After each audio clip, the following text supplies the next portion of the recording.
Hi, this is Kelly. And this is Jenna. And you're listening to ODFM. This episode is One Dumbbell from Murder.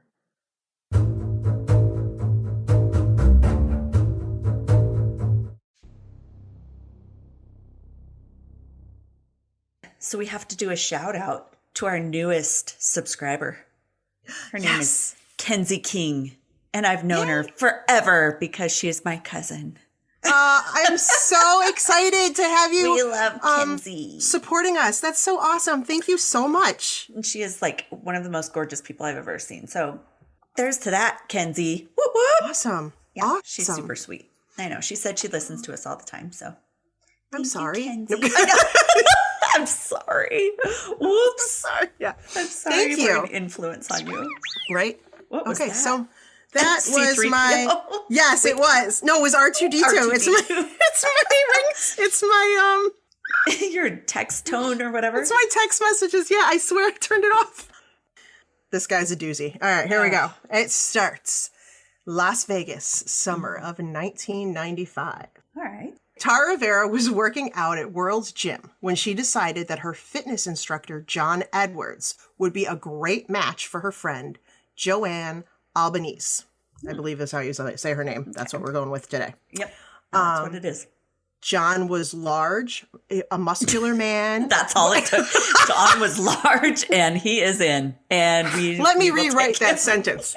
John was a muscular man with a large build with blonde hair and green eyes. I don't know the rest of the measurements, and I'm not going to go. She was like, John was large. He's perfect for my friend. Exactly.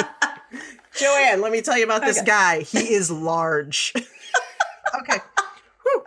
I like him already. Okay. Joanne was 39 and had an excellent job with the MGM Grand Resort.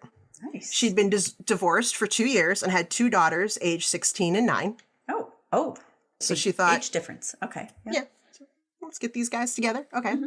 John and Joanne hit it off, and their romance quickly blossomed. After only a month of dating, John was spending most nights with Joanne and her daughters, which... Hopefully separately. I hope. But it wasn't all good. Joanne was paying for everything. Oh.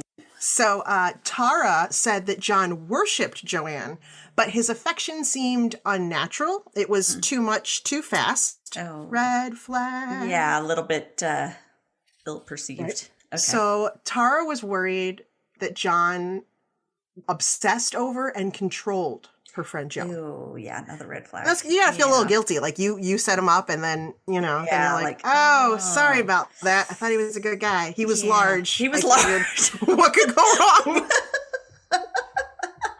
Oh my God. Anyway. Okay. One evening, Tara and her husband joined John and Joanne at a restaurant for dinner. Tara made an innocuous comment and saw John snap. Uh-oh.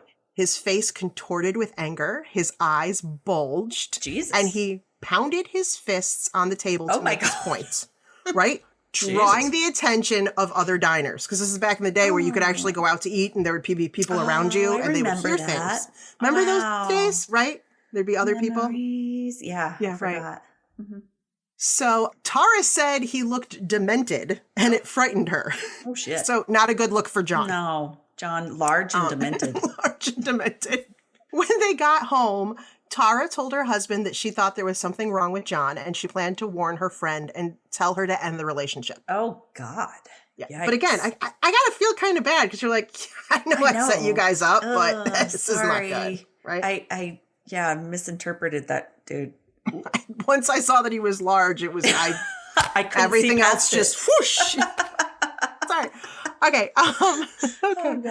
Oh, when Tara expressed her concerns about John, Joanne agreed. She agreed something was wrong, which is always hard to do, to like confront your friend and be like, yeah, your guy's not good. I kind of remember a similar circumstance with. I don't know what you're talking about. I don't know what you're talking about. Okay, you're right. Okay, don't remember ever being told that the guy I was fawning over was a total douchebag. Moving on. So Joanne admitted that John would not even let her go to the bathroom without him present, which, Jesus by the way, Christ. kills the romance. Yeah, Hello? excuse you. I kind of need some privacy. A month in, I know people who are like, after a month, no one's heard me fart. Like this, like, she's let alone taking a dump in front of someone. Come on, dude. Damn. So Joanne said that he was smothering her, and she worried about him living in the same house with her daughters. Oh, yeah. Rightly so. For real. On Friday, August 18th of 1995, so this is only a couple months after they met and started dating. This has all happened like within a few months. Ooh. Joanne called Tara and said she couldn't take it anymore and had decided to end her relationship with John.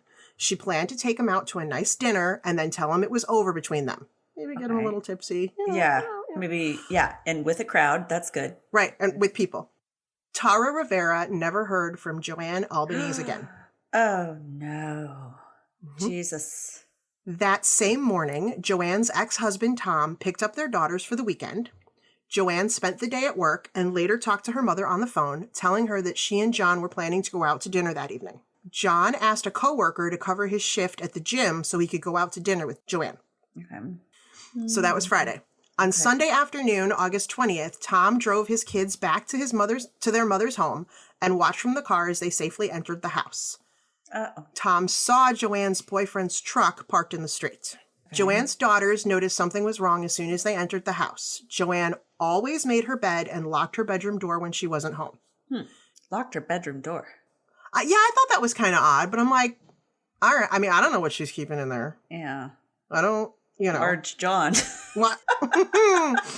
Oh, okay. Okay, so she always locked her doors. She also made a point to turn off the lights when she left a room, which is pretty much just being a mom. Yeah. Like, God gotta damn save it, some nobody bills. turns off a light in this house, right? Mm-hmm. So no one was home. All the lights were on, and the door to Joanne's room was open, and her bed was unmade. Oh. The girls checked the garage and saw that Joanne's car was gone. Then they looked in their mother's dresser drawers and found that both the bracelet that she wore daily and her purse were still in the drawer where she kept them when she was home. So she'd never gotten ready that morning.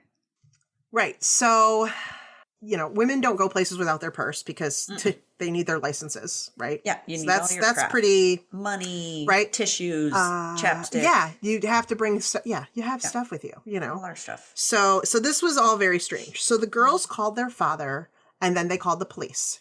At first, authorities were not concerned about Joanne's absence. But as the days passed, Joanne's family convinced the police that Joanne would never abandon her daughters without telling them where she was going, and she would not leave them alone overnight. Oh, yeah, absolutely. Right? So Joanne's family immediately suspected Joanne's new boyfriend had something to do with her disappearance. Her oldest daughter said... Yes. And disappointment, yes. That is disappointing. Her oldest daughter said Joanne and John yelled at each other often, and she described John as creepy. Oh. And already, I mean, this is like a brand new relationship.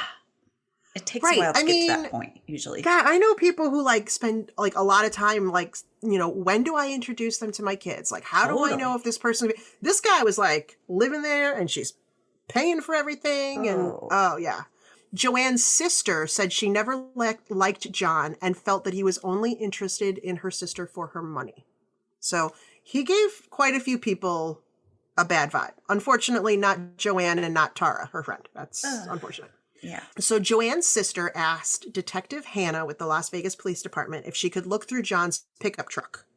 Since Hannah was busy with what he considered higher priority cases, he gave Joanne's sister permission to look through the truck. Wow. That's weird. Weird, right? What she found in the camper shell of the truck finally convinced police to take a harder look at John Edwards. Oh, God. In the truck, there were several forms of identification from other men, as well as 2 license plates and tags from Washington and Florida. There was an envelope in the vehicle that bore the name John Addis. Detective Hannah ran the current plate and tag on the truck and found that the tag was not registered to anyone. I don't know how you get a tag and not register it. What? But I don't know. That's weird. He just had a blank tag. I don't know. It was soon discovered that Edwards was not John's last name. When he traced the name John Addis, he learned that John Patrick Addis was an ex-felon from Alaska. Oh, no. Furthermore, Addis was once an Alaska state trooper. Whoa. Uh-huh. Detective Hannah now knew that John was not only a dangerous man, but also an ex-cop who had the skills to cover his tracks and avoid capture. This is why researching for your friend, their boyfriends and stuff is very helpful. You don't just go, dude, the guy's big. Yeah. Let him move in. You you get some backstory, you know? Yeah, do some online searching. Right? Wow. Of course, this was 95. There wasn't a lot of online stuff. There wasn't a whole lot of online searching, I guess. So, was there any online searching? Barely. I remember trying, and it was like the green screen. Oh, geez. Oh, my God. Yeah, right? Oh, good Lord. Just text, no pictures. Right. 3 days later, on August 23rd, a hiker found Joanne Albanese's gold Honda in a remote part of Little Hell Canyon in Arizona. Oh. It's pretty fitting, Little Hell. Hell, yes. Little Hell Canyon in Arizona. But her car yielded few clues. Investigators found no body, no bloodstains, and no bodily fluids in the automobile. Detectives believed if John killed Joanne, he most likely dumped her body in the area where he left the car. So they searched a nearby shallow lake, but found nothing. Then they combed the wilderness around the lake, but again discovered no sign of Joanne's body. Even without her body, though, Detective Hannah now felt certain that John Patrick Addis murdered Joanne and ditched her car in Little Hell Canyon only 3 hours from the Mexican border. Ooh. Interesting. Yeah. So I thought this would be a good little spot to take a little break. Yeah. And let's just ponder over this. Maybe have a margarita. Yeah. Yeah, some tequila. So, had some tequila. Maybe try to get past the fact that this guy was big and move on. And let's get over the big. Just keep coming back to it. Large isn't everything. Size isn't everything. Mm-hmm. And this story proves it. Oh, Lord.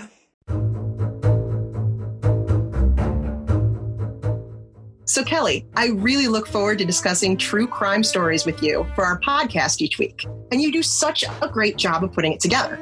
Thanks. Well, I use Anchor, so it makes it so easy. I love the creation tools. They allow me to edit and record right from my phone or computer without all the expensive or confusing software. And it's free. Wow, all that and it's free? Yeah. Plus, they distribute our podcast for us, so we can be heard on Spotify, Apple Podcasts, and so many more. That's awesome. And we can make money from our podcast with no minimum listenership, right?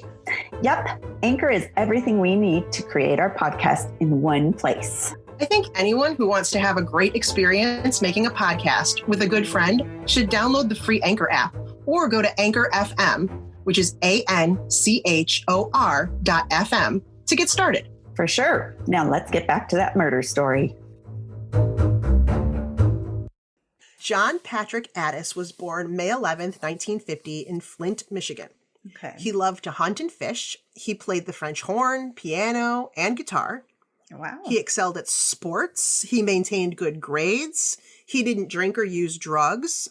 He preferred to run and work out to keep his body in shape. Wow, he sounds perfect.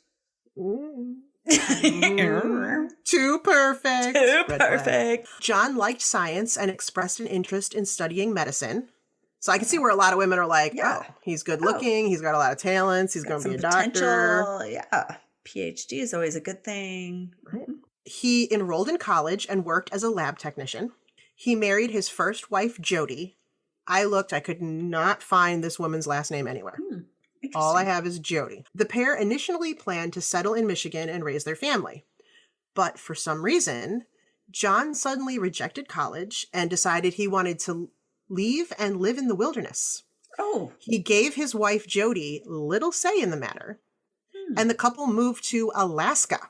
Whoa, that's a major That's move. A big, there's wilderness in Michigan. Yeah. They could have just gone a little rural, but no. He was serious. He's like, we're going Alaska. bears. We're going full on bears. We're going full on bears. Right. He started there as a city dog catcher, which is a far cry from I married a future doctor to dog catcher. Dog catcher.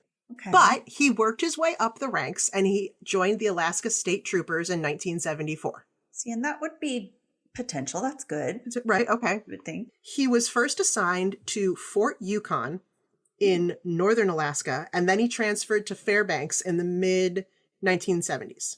Addis was an avid outdoorsman and a bush pilot who could survive long periods on his own in the frigid Alaska wilderness. Wow. These are skills that may help him hide a body down the possibly. road. Yes. Mm-hmm. Oh, yeah. The other troopers described him as affable and outgoing. When they were off duty, they often all went flying and hunting together. They were all buds, right? Okay, yeah, he sounds great. So, right? Sergeant Jim McCann worked with John Addis for several years, and the two became good friends. Together, they helped form a SWAT team for the troopers. Wow. The organization had no crime scene lab, so Addis and McCann worked to improve their forensic techniques to develop a police protocol for major homicide investigations. Red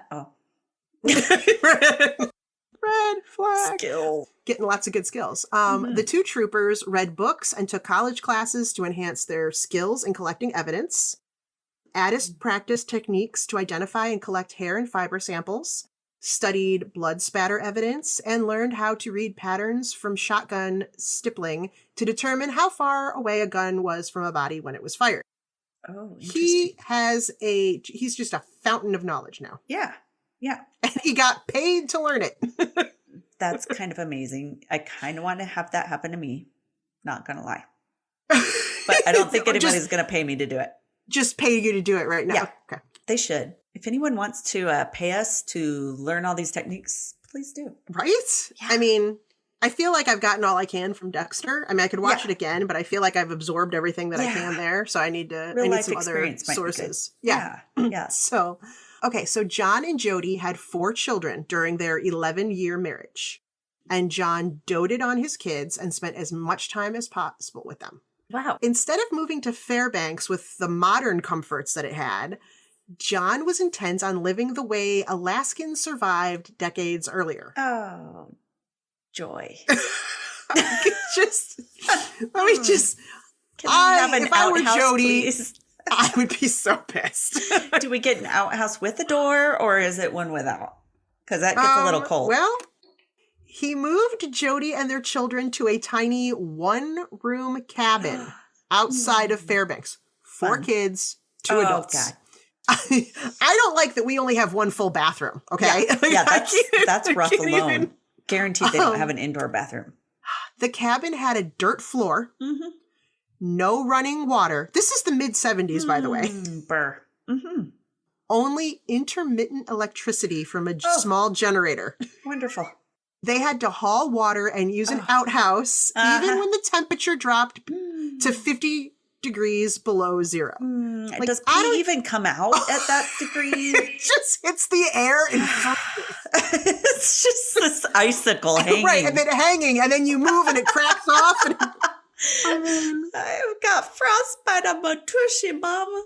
I don't do 50 degrees below zero outside fully layered. I know. I mean, your nose hair is sealed shut. I can't even imagine. Yeah. Nose hairs. Oh my God. Careful. If you sneeze, you could take somebody's eye out with a shard. It's true. It's rough. Oh, no. So with no washing machine, Jody washed their clothes in a tub, scrubbing them on a washboard. This also, Jody, who was a registered nurse, could have had a good career, but John didn't want her to work. He wanted her to stay home with the kids. Oh, he's getting more and more delightful now. Isn't he? Isn't he delightful? I don't care how big he is. Let me just tell you. John. To outsiders, the Addis family seemed happy. But when they were alone, John exerted his control over the family, and particularly over Jody, attempting to manage every facet of her life. Oh, good God, no. Which was probably pretty easy since they all lived in one room. Did you turn around right then when I looked at you? And maybe, you know what? And maybe that's why. Because when you lived in the wilderness and you had to go outside to pee, you should bring somebody with you for safety. True. Because of the wild animals. Yeah, true. There could be a bear hanging out in the outhouse. I mean, I don't know if he just hadn't fully adjusted to life in Las Vegas, and that's why he followed Joanne. I don't know. It's like you could be in danger at every moment. I'm coming with you. What if there's bears? I don't know. You never know. Right. Okay. This creeps me out. John called Jody mother and ordered her around. I hate that. I hate that so much. It's like a psycho, you know? Oh, right? Mother. Yeah. No. Jody later admitted that John abused her both verbally and physically, sometimes choking her until she nearly lost consciousness. Oh, Jesus. The abuse began soon after she and John moved to Alaska, where she had nowhere to go. Had no friends, nobody she knew. John would not allow her to drive, to work outside the home, or to even have friends. He also told her to sever ties with her family because they did not care about her. He wanted her to feel isolated, helpless, and utterly dependent on him, which he was successful with. In early 1982, not long after the birth of their fourth child, of which I have no idea how it came to existence, but Jody filed for divorce. Oh, thank Yay, God. Jody. Yeah. John, he was mad. So he fought for custody. Wow. So he fought for custody of their children and told Jody if she'd not give him custody, he would load the kids in his plane, fly to the Brooks Range, and crash the airplane into the side of a mountain. Wow, what a dad. What a dad. Dad of the year. Right. In the end, Jody won custody of the children, but the court allowed John liberal visitation with the children. Yeah. During the school year and custody for up to 6 weeks each summer. That's horrible. Right. Imagine how freaked she was every time. Oh, my God. Like, is he going to run him into a building? Right.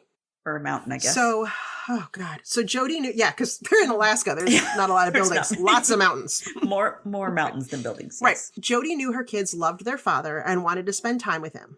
She worried, though, about John having complete control over the kids for 6 weeks each year. Yeah. She knew John hated her, and she was worried about what he might do. Good God. After the divorce, John began to withdraw from his friends at work and no longer seemed to be interested in his job. Until he met a woman named Sarah. Also could find no information on this woman's last name or anything. Interesting. Makes you wonder if they kind of had to hide themselves so that he didn't find Right. Right. Sarah worked at the Fairbanks office of U.S. Fish and Wildlife Services. John treated Sarah and her children well. Yes, she had children too. And soon the pair announced they were engaged. They married in December of 1982, which was, she filed for divorce at the beginning of 82, and they were engaged by the end of 82. Yeah, fast. Yeah. A short while later, John surprised his colleagues when he abruptly quit the state troopers and told them he had decided to return to medical school. Wow. He showed everyone a letter of acceptance from the dean of a medical school in Florida, and soon after, he and Sarah moved. Wow. Okay. That was It was very abrupt, and there's not a lot of information on what happened next. But 5 months later, Sarah divorced John and returned to Fairbanks, Alaska. Wow. She did not want to talk about what happened in Florida, but it is believed that John started treating Sarah the way he had treated Jody. And soon, everyone in Fairbanks learned that John's medical school letter of acceptance was fake. Oh, snap. Sarah did reveal that during their brief marriage, John often disappeared for weeks at a time and refused to tell her where he'd gone. She said he was obsessed with having his children live with him, and he told her he planned to steal his children. And he even asked Sarah if she would help him kidnap his kids, but she refused to help him, and she tried to talk him out of it. Yeah. So Jody she was rightfully freaked out, right? Yeah. Oh, John. A few months after Sarah left, John Addis began dating a woman named Tony. Okay. Again, I don't have any other information on Tony. Wow. A pharmacist. Hide, I swear. I know, right? Psycho. A pharmacist in Sarasota, Florida. John swept her off her feet with his romantic gestures and devoted interest in her. They got married in September of 1985, and the couple had a daughter. Okay. Oh, God. John also told Tony he planned to kidnap his children that he had with Jody. She said it was a terrible idea and she wanted no part of it. Yeah, you think. Not long after the birth of their daughter, John began to exert his control over Tony. Oh, no. He wanted to know where she was every minute of the day, when she went to work. He either followed her or checked her car's odometer so he'd know how far she drove during the day. God. Eventually, he became physically violent towards Toni. Oh, shit. He would grab her and pin her down so she couldn't move. And once he pushed her against the wall and then lifted her off her feet with his hands around her neck, choking her. Like, did that move where they lift you as it's like they're the choking? Terminator or something. Right? Yeah. That's what I'm picturing. So one day, while Toni was feeding their baby girl, John rushed into the room, ranting and raving. Toni said the expression on his face terrified her, and he looked deranged. So now he's deranged and he's not a good-looking ugly. Like, he's an ugly, angry person, is what I'm saying. He's not attractive when he's angry. Oh, no. He stepped on Toni's feet, grabbing her by the hair, pulled her out of the chair, and started shaking her. Right? Fuck. The baby bottle flew out of her hand, and the baby began crying. So from what I got from this, she wasn't holding the baby. Thank God. It sounds like she was sitting or in a high chair or something. Because I read this a couple times going, oh my God. But Toni immediately sought an order of protection. Oh, good. And John filed for divorce. Wow. Yeah, Wow. I didn't see that part coming. Yeah, that's surprising. I can't control this one. Right. Get rid of But it. yeah, exactly. This one fights back. In August of 1986, which is about a year later, I think, John demanded visitation with his children in Alaska. Ugh. Jody wanted John to fly to Fairbanks to spend time with the kids, since they were going to be starting the school year soon. Okay. But John wanted the kids to fly to Chicago, then drive them to Michigan to visit his relatives.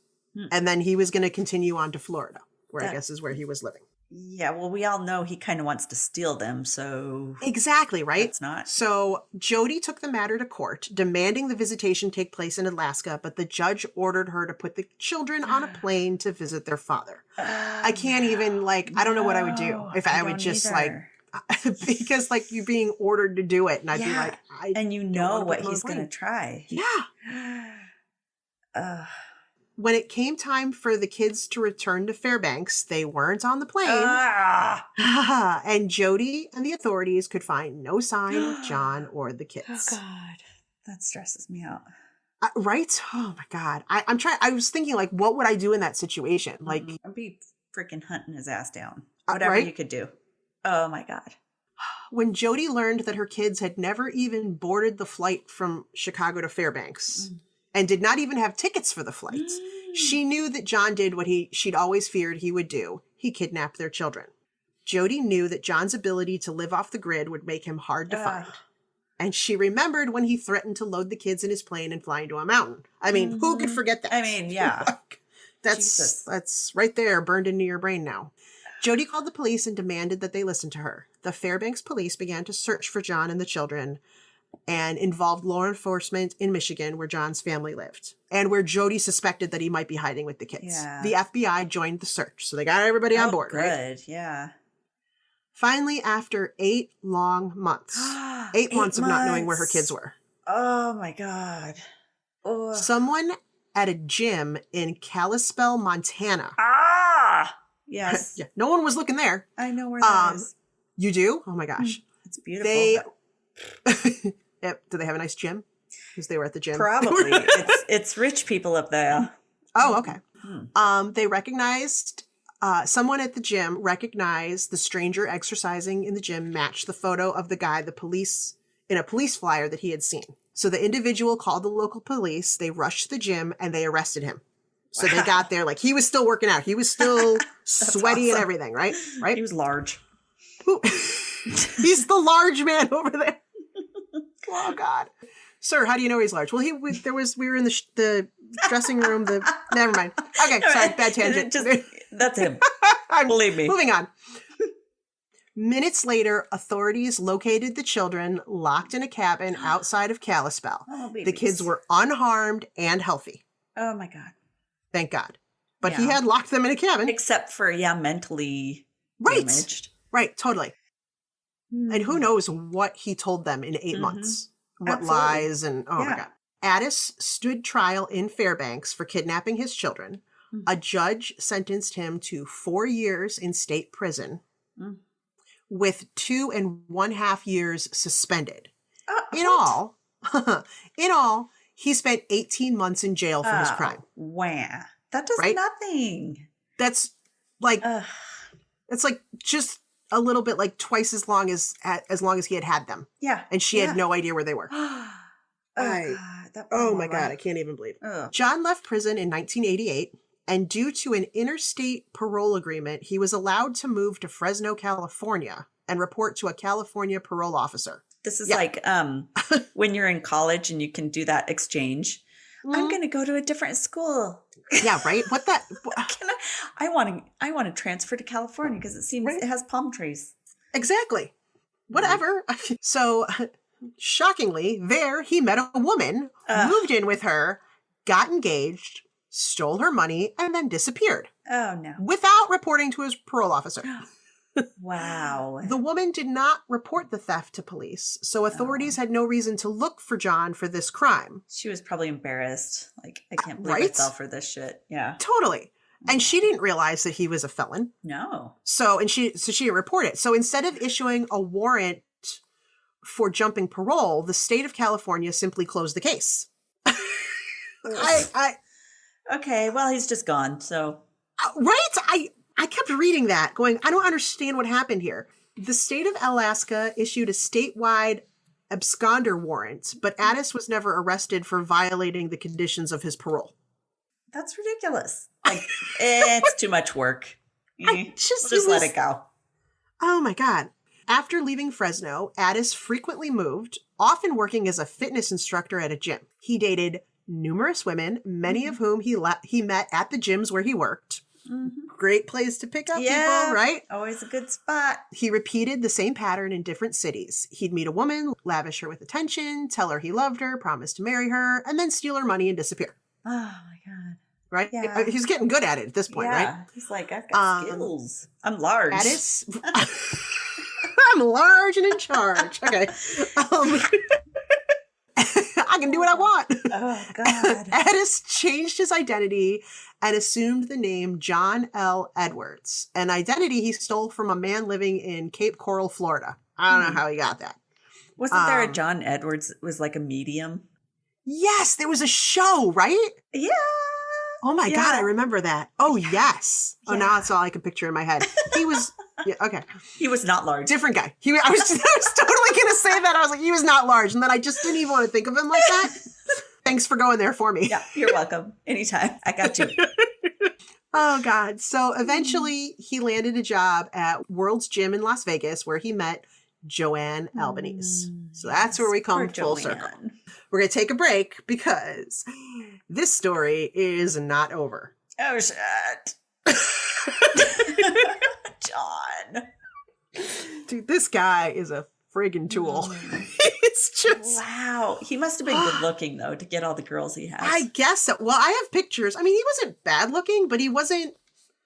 I mean, he's not like Brad Pitt. Like, I don't know. So maybe charming. He must have been really charming. Do you own a small business or make cool and unusual handcrafted items? We love artists and small business owners, and we would be stoked to help get the word out about yours. Consider advertising with us through this podcast. It's super affordable, and our podcast reaches every corner of the U.S., even worldwide. To find out more, visit otfmpodcast.com and click on the Advertise with Us link. Let's get your creativity into the hands of people who would love it. Are you ready? I think I'm ready. I don't know. It's about to get Big John. Big John, it's about to get large. It's about to get large. Okay. All right. In late 1996, a 46-year-old man who called himself John Stone started working out at a Gold's Gym in Guadalajara, Mexico. Oh. We're down in Mexico. Okay. We are in Mexico. He quickly made friends and started dating numerous women at the gym. Oh, God dang it. He worked as a tennis instructor, an English tutor, and gave piano lessons. Wow. Okay. Soon, John Stone began dating 25-year-old Laura Liliana Casillas Padilla. All right. That's what I'm going with. I'm pretty sure good. I sounded confident, right? Sounded good. All right. She was the daughter of an engineer in Guadalajara. They met at the gym. Shocker. Mm-hmm. And he quickly charmed his way into her life. Uh-oh. Laura Liliana, which I guess is, she went by, everywhere I saw, like, they called her by the two names. So I'm going with that. Laura Liliana even brought him home to meet her family. Oh. But her father mistook them as friends because the man was so much older than his daughter. Oh. 46 and 25. Snap. Yeah. Right. Mm-hmm. Right. This is my friend. He better be. Mm-hmm. In March 1997, a segment about John Patrick Addis and his suspected involvement in the disappearance of Joanne Albanese aired on the Geraldo Rivera show. Oh, Geraldo's back. He's back, man. We missed you, Harry. I don't know. Geraldo. Shouldn't it be shortened somehow? Like, yeah, it should. Yeah. Geraldo. A tipster. I can't do that. A tipster called the show and reported seeing a man matching John Addis's description at a Gold's Gym in Guadalajara, Mexico. Mm. So, I mean, I guess he was good looking enough that people recognized him. Like when they saw him in a poster, they're like, hey, you know. There's Large John. there's Large John. The show's producer should have contacted authorities with the information, but instead they contacted the Albanese family. Let's go down and interview them. Oh, God. When they couldn't get a hold of authorities, they called the Albanese family. When they couldn't get a hold of authorities, they called the gym in Mexico themselves. Oh, no. Let's warn this guy ahead of time. You got to leave this to the professionals, guys. There's a way to do this, right? Mm-hmm. So a female family member called the gym in Mexico herself. She made up a story of being an old girlfriend and asked if someone named John frequented the gym there. Mm-hmm. She was told there was. Okay. And that gym staff member told John about the call. Of course. And he was visibly shaken at the news. Because, you know, he doesn't, when he's angry and scared, he doesn't look good, remember? Yeah, right. Right? Ugly John. Ugly John, right? And the next day, John and Laura Liliana disappeared. Oh, fantastic. Freaking so Geraldo. Close to getting him. I know, so close. Come on, guys. When she didn't show up for work and her family couldn't contact her, Laura Liliana's sister went to her apartment. Although she wasn't home, all of her belongings were still there. After searching the apartment, her sister found a note on the floor from Laura Liliana to her family. In it, she wrote that John had proposed to her and she had accepted. They were leaving, but she was okay, and she promised to call them soon. And her family never heard from her again. Oh, God. I know. I feel like there were so many times this guy could have been stopped, and it just kept. Yeah. In October of 1998, 3 years after she disappeared, a hunter found the remains of Joanne Albanese in the mountains near where her car had been found in Little Hell Canyon, Arizona.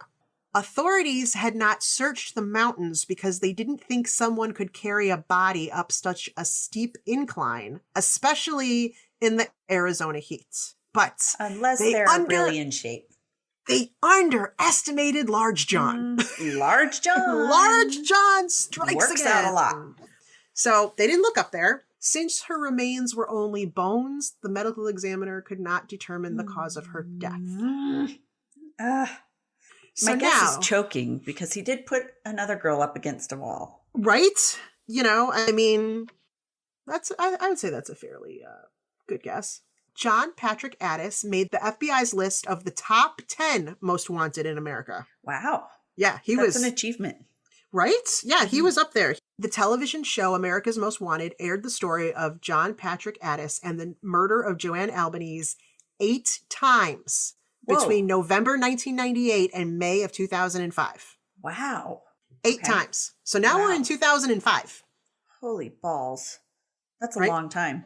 Okay. Yeah. John Patrick Addis, who was still going by John Stone, and his wife, Laura Liliana, moved to Tuxtla Gutierrez, Chiapas, Mexico. Wow. But they moved there in 1997. Chiapas, the southernmost state in Mexico, borders Guatemala to the east. Oh, wow. John now went by the name J. Charles Peterson, which, dude, if that's not a red flag, how many Petersons are there? It's Scott true. Peterson. What's the other dude, Peterson? Oh, God. Down in Scott Drew Peterson. Drew. Yeah. There's Drew, Scott, Susan. then there's the guy from The Case on, oh God, what's his name? On Netflix. I haven't seen all of it. But the guy who both his wives pushed down the stairs or whatever. Yeah, yes. He's also a Peterson. Yeah, The Staircase. I'm telling you. So he changed his name to Peterson. That's a red He was like, flag, I may as man. well go with what all the other dudes are doing. Totally. He's basically just taunting police now. He's just like, totally. come find me. He worked a variety of jobs, including tutoring the sons of the police chief. Oh my God, right? Right. Hi. Right where you could see me. Hi. Uh-huh. Did you see those wanted posters lately? Right, I know. As he's walking by going, that's a good looking fellow right there. He looks large. He looks I bet that guy's big. God. Okay. He also instructed tennis at a local resort. Okay. He and Laura Liliana had 2 children. Oh, crap. Somebody castrate this man. I was just going to say, he needs to get snipped. Mm-hmm. Although most of their neighbors described Addis as a good father, a few neighbors noticed he seemed very controlling over Laura Liliana. Yeah, right? On October 18th, 2006, 9 years after he and Laura Liliana fled Guadalajara, their neighbors in Chiapas realized they had not seen the family in several days. Oh, God. When they went to their apartment to check on the residents, they noticed a horrible smell seeping from the apartment. Oh, no. I'm guessing it's not the sewer. It's not it's not good. It's not Brussels sprouts. I don't know where. You hear that, yeah. Right, They called the police, who broke into the home and found Laura Liliana dead on her bed and the bodies of the 2 children on their beds. No! The children too. Oh, gross. Police found more than 20 syringes near Laura Liliana's body, but the autopsy showed that she and her children died from carbon monoxide poisoning. So I don't know if he drugged her. Yeah, to get so her that to... she would. I don't know, but wouldn't that have showed up? I don't know. That was kind of wonky, right? So police learned. Police believe that J. Charles Peterson murdered his wife and children and then fled. Mexican authorities then learned that his true name was John Addis, and they began searching for him. Several weeks later, a maid in a hotel in Guatemala City discovered a body of a dead man laying on a bed in a hotel room. Okay. The man's ID said that he was John Charles Stone. The body had been in the room for some time. Oh. Police used fingerprints to identify him as John Patrick Addis. And while there were items found in the room that led authorities to believe that he may have committed suicide, the autopsy listed the cause of death as a heart attack. Detective Larry Hanna in Las Vegas, who worked on Joanne's case, still wonders if John murdered someone that looked like him to fake his death. But they did fingerprints. Yeah. But he's still skeptical. I mean, this guy, he knows all the tricks, right? Yeah, that's true. John Patrick Addis avoided capture and died on his own terms, if he's dead. Yeah. Whether that be from natural causes or suicide, at the age of 64, and he was buried in Guatemala. What a son of a gun. And I wonder, because, you were saying, if the other women who had been married to him, I can't find their names anywhere. Maybe they're not so sure that he is really gone either. Dead. Yeah. Because when you said it earlier, I was like, well, I already know that he died. But now I'm thinking about it and I'm going, maybe they're not so sure. Yeah. How freaky. Which is why I came really close to naming this one douchebag for murder. Because this guy was a total douchebag. He is a douchebag. But since he pretty much met everybody through a gym, I figured Dumbbell fits. Right, Dumbbell really fits. That's Big John. Large John. Large John. We're over you, Large John. Right. Don't come after us. Please. I did not use anybody's full name. No, I did use some full names. Never mind. My name's used not on all this. your aliases. Used all your you're all out of aliases. I figured he would just keep going south, Yeah. Yeah. Peru. My sources. Sources, yes, please. My sources for this, and I had a hard time. Like, I had one good source and then, like, just some little sources. Like, Rando. with little information. So, medium.com, LasVegasWorldNews.com, unsolvedmysteries.fandom.com, and the LasVegasSun.com. And pictures were super hard to come by. So we will post those. But I have two pictures of him and a picture or two of Joanne. Suspicious. There's something going on. There's something going on. So if one of your friends says, I have a very large fitness instructor I want to set you up with. And he's like 70 something. You sane. And his name is any form of John. Yes. With whatever last name. You just say no. just be like, no. No. Thank you for listening. Thank you, everyone, for listening. Story. And stay odd. Stay odd. Obsessed. Dark humor detectives. Yes. Right? we'll get it. Us. Yeah. We're pretty odd. Be odd, too. Oh. Yeah. Thank you for being oddies. Thank you for being oddies. Our oddies on Patreon and buy me a coffee. Not a cup, just a coffee. Good job. Just just buy a coffee. The size is up to you. Cup, gallon, what have you. Or wine. Wine, right. Wine. Yes. Wine by the gallon. Just one of those Franzia boxes with a straw and just pop it in there.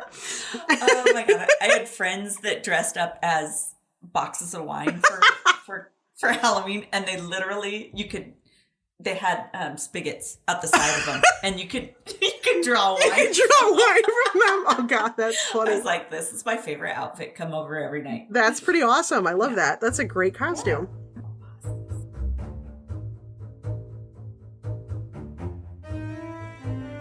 To see images from this story, follow us on Facebook, Instagram, and Twitter at ODFM Podcast, or on our website at odfmpodcast.com, where you'll also find a link to our merch store, where you can get awesome stuff like t-shirts, mugs, stickers, and more. And if the weekly podcast just isn't enough to fill your ODFM cup full, join our fan club on Patreon for more content like mini-sodes, bloopers, and discounts at our merch store. That site is patreon.com/ODFM podcast. And if you do love our bloopers and need more than we naturally do, which is a lot, buy us a glass of wine at buymeacoffee.com/ODFM podcast. Thanks for listening to another episode of ODFM, hosted by Kelly DeVries and Jenna Swanson. Production and editing by Kelly DeVries. Theme music by Eric Swanson. ODFM is a satirical true crime podcast for entertainment purposes only. The stories you hear are serious and true. The comments and opinions are not. We apologize if any of our content is harmful or disrespectful.